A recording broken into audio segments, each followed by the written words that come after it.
Hello student, I am V.S. Dwivedi. Welcome to my YouTube channel CBSE पाठशाला. Please subscribe and press bell icon for latest update. आज के इस video में हम लोग class 12 के फंक्शन चैप्टर से टाइप ऑफ फंक्शन पढ़ेंगे. चलिए स्टार्ट करते हैं. पहला हमारा टाइप ऑफ फंक्शन है वन फंक्शन. इसको हम लोग इंजेक्टिव फंक्शन भी बोलते हैं. ठीक है, देखिए क्या है वन फंक्शन. क्या होता है हमारा, अगर आपको कोई फंक्शन दिया गया आपको a to b, then if f is one function, then for all different element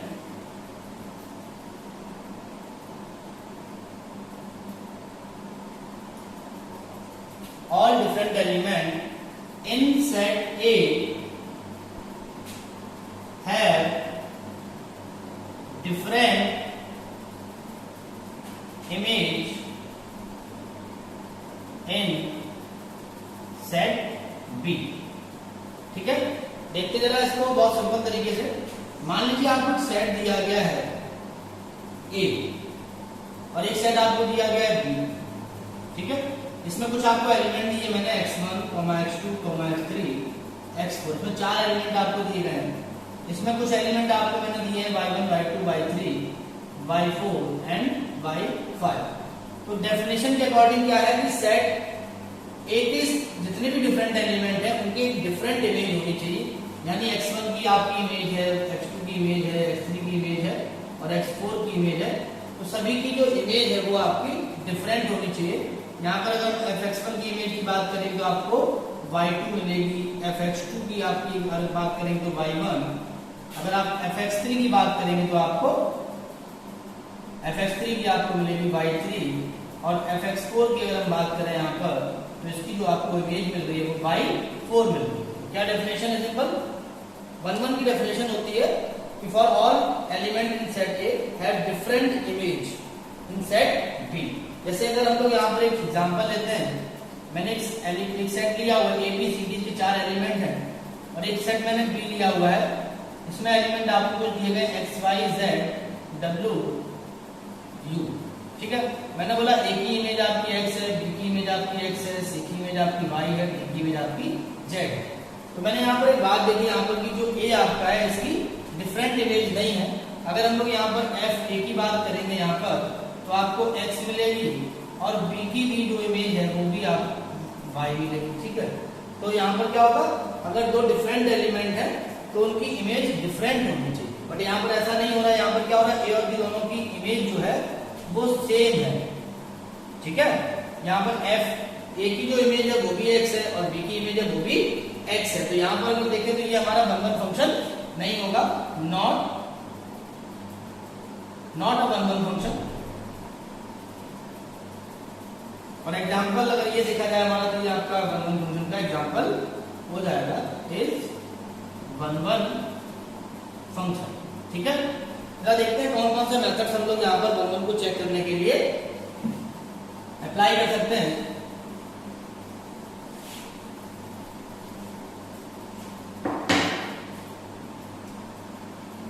पहला आप देखिए यहाँ पर क्या है,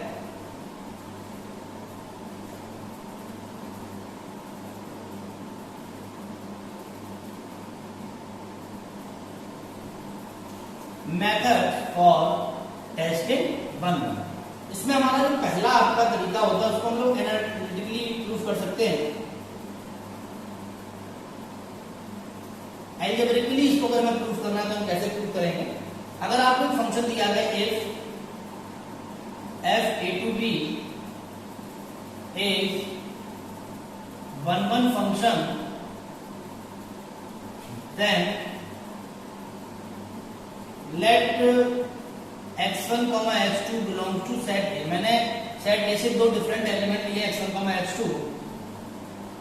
implies if fx1 equal to fx2 implies x1 equal to x2. क्या मतलब है इसका कि अगर मैं यहाँ पे मान रहा हूँ कि x1 और x2 दो आपके सेट A से एलिमेंट है और अगर उनकी इमेजेस बराबर हैं इसका मतलब है कि वो एलिमेंट भी आपके सेम होंगे, जो डोमेन के दोनों पॉइंट थे वो भी सेम आएंगे। या हम लोग बोल सकते हैं दूसरा तरीका हमारा होता है late x1 not equal to x2 implies fx1 not equal to fx2। तो यहाँ इसका क्या मतलब है? इसका मतलब है कि अगर आपकी दो डिफरेंट प्री इमेजेस हैं तो उनकी जो इमेजेस वैल्यू होंगी वो भी डिफरेंट होंगी। ठीक है, बहुत सिंपल तरीका है। जैसे हम लोग एग्जांपल लेते हैं, यहाँ पर छोटा सा एग्जांपल लेते हैं। एक फंक्शन मैंने लिया यहाँ पर आपका fx, it is defined on set of all real number. fx की जो आपको डेफिनेशन दे रखी है वो आप मान लीजिए 2x plus 3 है। ठीक है, यहाँ पर अगर हम लोग जैसे लेते हैं late fx1 is equal to fx2 for all x1, x2 belongs to R। ये दोनों x1 x2 आपके डोमेन में बिलोंग करेंगे। यहाँ से अगर हम लोग यहाँ पर लगाते हैं formula 2x1 plus 3 is equal to 2x2 plus 3 solve करेंगे, यहाँ से आपको मिलेगा x1 equal to x2। हम लोगों ने क्या लेट किया था? हम लोगों ने लेट किया था fx1 equal to fx2 implies x1 equal to x2 मिल रहा है मुझे। hence fx is equal to 2x plus 3 is 1 function. ठीक है, दूसरा क्या मेथड है हमारा इसको चेक करने के लिए? तो जो दूसरा आपका मेथड होता है वो आपका है ग्राफिकली मेथड। देखिए ग्राफिकली मेथड बड़ा आसान है कि अगर आपको किसी भी फंक्शन का ग्राफ दिया गया है, ठीक है, और अगर वो 1 फंक्शन है, 1 का मतलब क्या है कि आपको डिफरेंट x के लिए डिफरेंट y मिलने चाहिए। तो जो आपका ग्राफिकली मेथड है, देखिए जरा सेकंड जो मेथड आपका है ग्राफिकली मेथड है, और ग्राफिकली मेथड में हम लोग क्या करते हैं? Parallel to x axis intersect a graph of fx exactly once। ठीक है, एक ही बार ग्राफ को कट करना चाहिए। जैसे जो हमने पीछे फंक्शन लिया था y fx equal to 2x plus 3, अगर इसको हम ग्राफिकली ड्रॉ करते हैं, ठीक है, तो ग्राफिकली अगर ड्रॉ करते हैं उसकी अगर लाइन ऑफ फास्टेस्ट स्लोप हमारा है, और यहाँ पर अगर हम लाइन बनाते हैं देखिए आपका 0,3 से x इक्वल टू 0 रखते हैं तो आपका कहाँ से पास करेगा? y की वैल्यू आपको 3 मिलेगी, तो यहाँ की 0,3 से पास करेगा आपका। और अगर आप यहाँ पर y को 0 रखते हैं x की वैल्यू आपको कुछ -3/2 मिल रही है। ये अप्रॉक्सीमेट एक रफली स्केच हम कर सकते हैं ग्राफ का। ठीक है, ये आपका ग्राफ हो गया align parallel to x axis. तो आप कोई भी अगर लाइन ड्रॉ करते हैं पैरेलल टू x एक्सिस, देखिए, ठीक है, अगर कोई भी लाइन आप parallel to x axis draw करते हैं तो वो ग्राफ को केवल एक पॉइंट पे कट कर देगा। इसका मतलब है ये ग्राफ आपका कैसा होगा? 1 होगा। ठीक है, दूसरा आपका मेथड होता है मोनोटोनिकली, हम लोग उसको प्रूफ करते हैं। हम लोग कैलकुलस का यूज कर सकते हैं इसको प्रूफ करने के लिए। तीसरा जो आपका मेथड यहाँ पर है वो आपका है monotonically.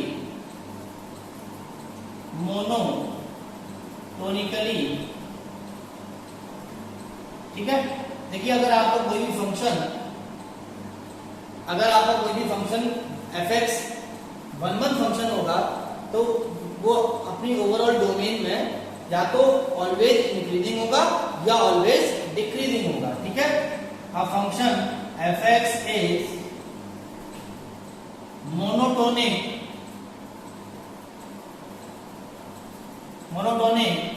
in its entire domain, either fx is always increasing or always decreasing function in its whole domain। ठीक है, अगर हम लोग यहाँ पे मोनोटोनिकली बात करते हैं तो हमारा जो फंक्शन अगर 1 फंक्शन है इसका मतलब है कि वो अपनी डोमेन में ओवरऑल इंक्रीजिंग होगा या ओवरऑल डिक्रीजिंग होगा।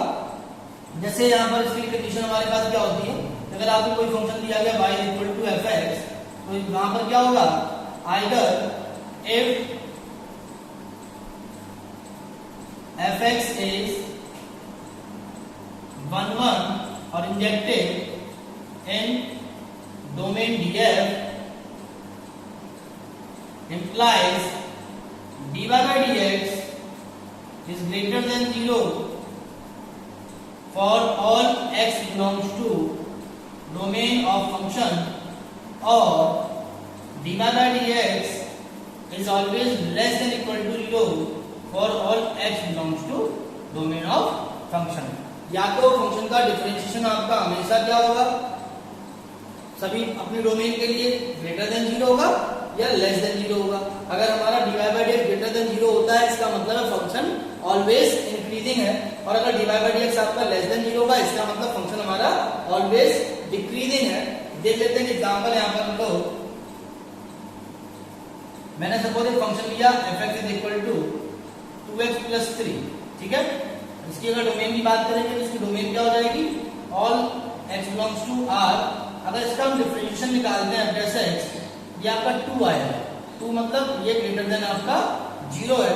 fx is always increasing function, fx is always increasing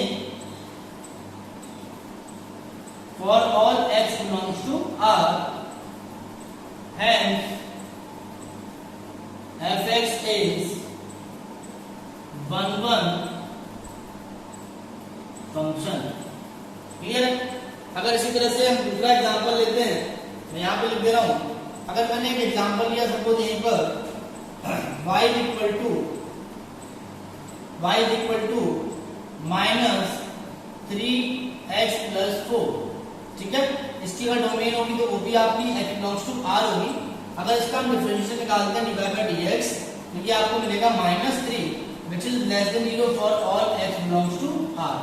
ये अपनी पूरी डोमेन में कैसा रहेगा, डिफरेंशिएशन नेगेटिव रहेगा। इसका मतलब है कि जो आपका ये फंक्शन है, it is always function is 1 1, it is always decreasing in entire domain. Clear है। तो ये हमारा यहाँ पर 1 1 फंक्शन था। इसके बाद दूसरा जो आपका फंक्शन होता है वो आपका होता है मैनी वन फंक्शन, ठीक है। सेकंड टाइप जो आपका है वो आपका होता है many one function.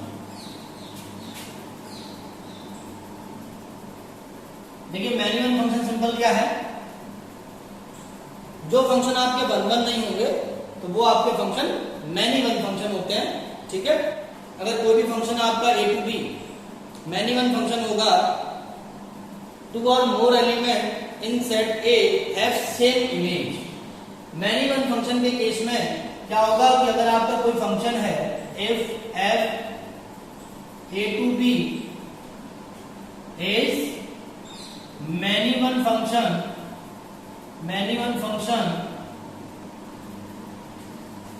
it is not 1 1, वो 1 1 नहीं होगा। और अगर दूसरी बात करें, और हम लोग यहाँ पर क्या बोल सकते हैं, any two different element in set A have same image in set B, ठीक है। जैसे एक सिंपल हम यहाँ पर एग्जांपल लेते हैं, मैंने सेट A लिया, A B C D, यहाँ पर कुछ 4 एलिमेंट लिए हैं। एक मैंने आपका B लिया, इसमें कुछ एलिमेंट हम लोग लेते हैं X Y Z W U। अब मैंने बोला कि A की इमेज आपकी X है और B की इमेज भी आपकी X है, C की इमेज आपकी Y है, D की इमेज आपकी Z। तो यहाँ पर हम ऑब्जर्व कर रहे हैं कि F A और F B की इमेज कैसी है, बराबर है। तो F A और F B दोनों की इमेज आपकी बराबर है X, ठीक है। तो अगर कोई भी फंक्शन आपका मैनी वन फंक्शन होगा तो बहुत सिंपल है कि अगर आपका function f a to b many one function है तो सेट A में कम से कम कोई 2 एलिमेंट ऐसे होंगे जिनकी इमेज सेट बी में बराबर होगी, इक्वल होगी। ठीक है। अब यहाँ पर अगर हम लोग ग्राफिकली अगर बात करें, यहाँ पर अगर मैं किसी भी फंक्शन को टेस्ट करना है तो मैनी फंक्शन के लिए जो हम लोग टेस्ट कर सकते हैं वो भी 3 तरीके हमारे पास हो सकते हैं। एक आपका होता है एनालिटिकल मेथड। तो method of testing many one function, ठीक है। मेथड में पहला आपका मेथड हो जाएगा एनालिटिकल मेथड, एनालिटिकली, ठीक है। एनालिटिकली अगर हम बात करें यहाँ पर क्या होगा कि अगर आपका एक फंक्शन है a to b is many one function, इसका मतलब होगा for x1, x2 belongs to a, let fx1 equal to fx2 implies x1 not equal to x2। बहुत सिंपल है, ठीक है। ये आपका मैनी वन फंक्शन हो जाएगा। जैसे हम एक एग्जांपल लेते हैं, यहाँ पर मैंने सपोज एक फंक्शन लिया आपका fx इक्वल टू x², ठीक है। तो ये आपका फंक्शन कहाँ डिफाइन होगा, for x belongs to r के लिए डिफाइन होगा। तो यहाँ पर सिंपल अगर यहाँ पर बात करें तो आपको क्या मिलेगा, यहाँ पर हम अगर सिंपल -1 लेते हैं तो -1 का स्क्वायर आपको क्या मिलेगा, 1 मिलेगा। और अगर आप f ऑफ +1 लेते हैं तो +1 का स्क्वायर भी आपको 1 मिलेगा। तो f of -1 is equal to f of +1। तो ये फंक्शन कैसा हो जाएगा, fx is many one function, ठीक है। ग्राफिकली अगर हम इस चीज की बात करेंगे तो ग्राफिकली देखिए क्या होता है। ग्राफिकली भाई 1 फंक्शन में क्या होता था, 1 फंक्शन में एक लाइन आपकी एक्स एक्सिस के पैरेलल अगर हम ड्रॉ करते हैं तो 1 फंक्शन को वो एग्जैक्टली एक बार कट करती है। और अगर वो फंक्शन मैनी वन फंक्शन होगा तो कोई भी line parallel to X axis graph को कम से कम 2 पॉइंट पर कट करेगी, ठीक है। A line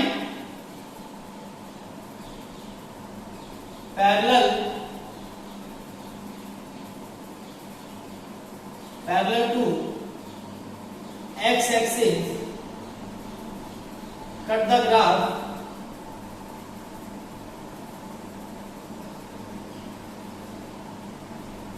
of function at least 2 point, कम से कम 2 पॉइंट पे कट करेगी, ठीक है। अगर हम लोग यहाँ पर फंक्शन में अपना भी लिया था fx is equal to x², अगर इसका हम ग्राफ ड्रॉ करते हैं तो आपको याद होगा अगर x बिलोंग्स टू r के लिए अगर इसकी डोमेन आपकी x बिलोंग्स टू r है तो अगर कोई भी लाइन आप parallel to x axis draw करेंगे तो वो ग्राफ को 2 पॉइंट पे कट कर रही है। इसका मतलब ये फंक्शन आपका मैनी वन फंक्शन होगा, क्लियर है। तीसरा अगर हम यहाँ पर बात करें तो तीसरा जो टाइप आपका हो सकता है वो वही है हमारा मोनोटोनिकली। अगर हम इस बात को डिस्कस करें, मोनो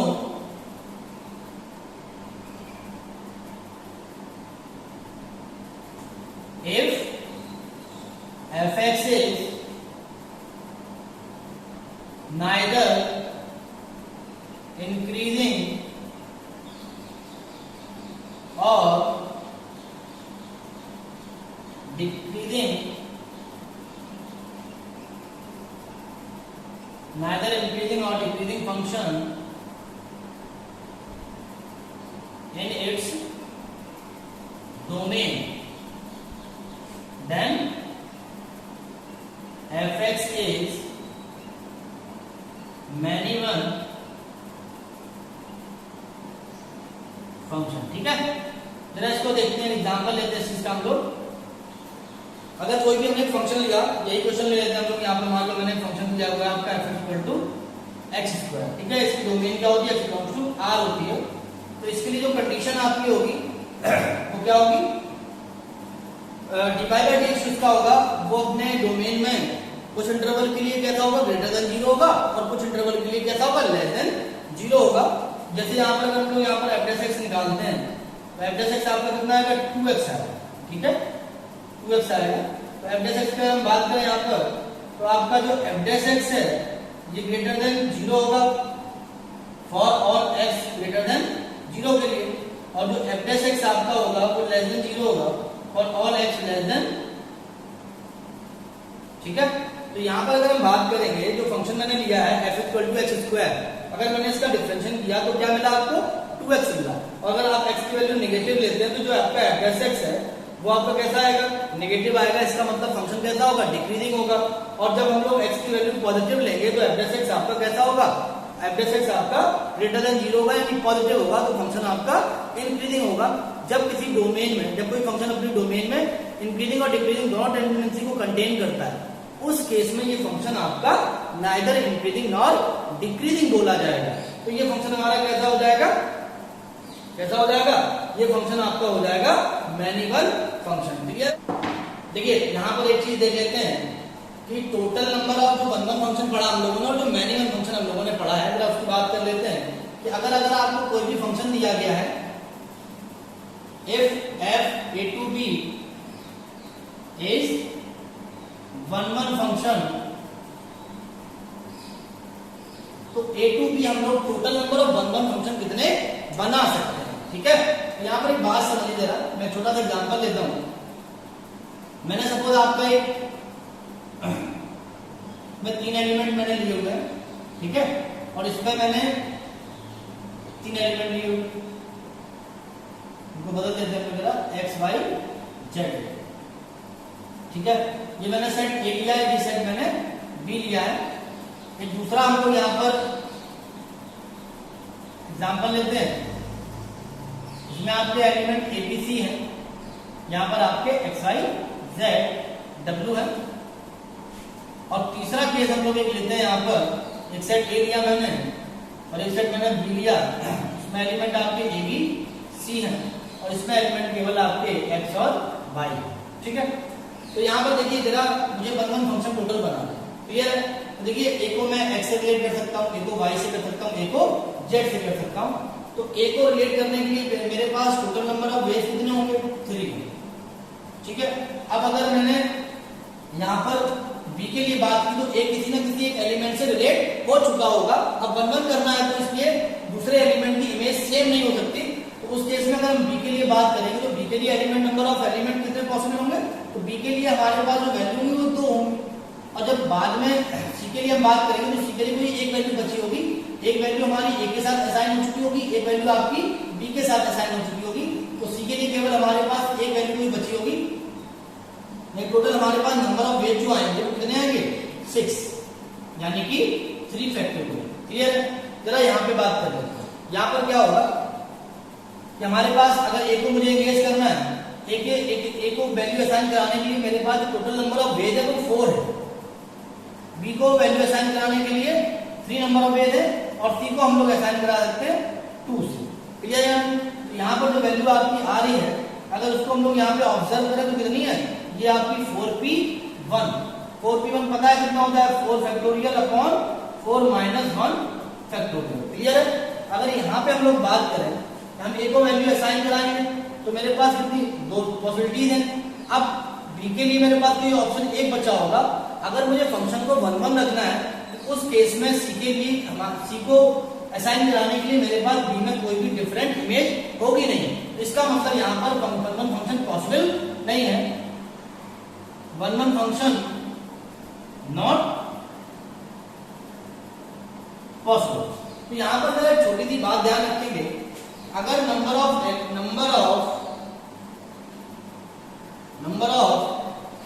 वन फंक्शन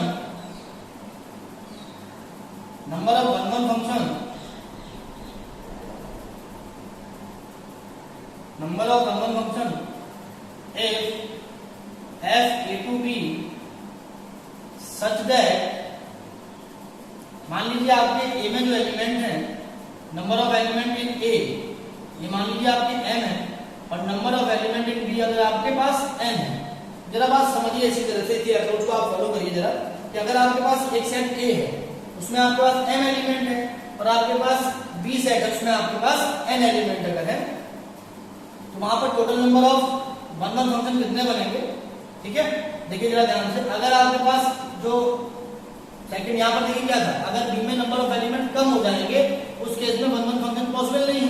अगर बी में नंबर ऑफ एलिमेंट ज्यादा होंगे तब भी पॉसिबल है और इक्वल होंगे तब भी पॉसिबल है।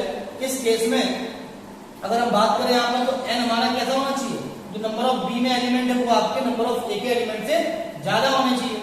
n अगर greater than equal to m होगा उस केस में टोटल नंबर ऑफ 1 1 फंक्शन आपके आएंगे npm, ठीक है। मतलब npm क्यों, जैसे अगर हमारे पास यहाँ पर m एलिमेंट है, m एलिमेंट के लिए मुझे डिफरेंटली असाइन कराने के लिए मुझे b में n डिफरेंट इमेज चाहिए होंगी, तो इसका मतलब है b से पहले हम क्या करेंगे, b से पहले हम m आइटम को सिलेक्ट करेंगे और उनको उसके बाद हम अरेंज कर सकते हैं, यानी परमुटेट कर सकते हैं। तो टोटल नंबर ऑफ आपकी जो 1 1 फंक्शन बनेंगे वो npm बनेंगे। और अगर आपका n लेस देन m होगा उस केस में हमारे पास total number of 1 1 function possible नहीं होंगे, ठीक है। अच्छा यहाँ पर एक बात ध्यान रखिएगा, अगर n इक्वल टू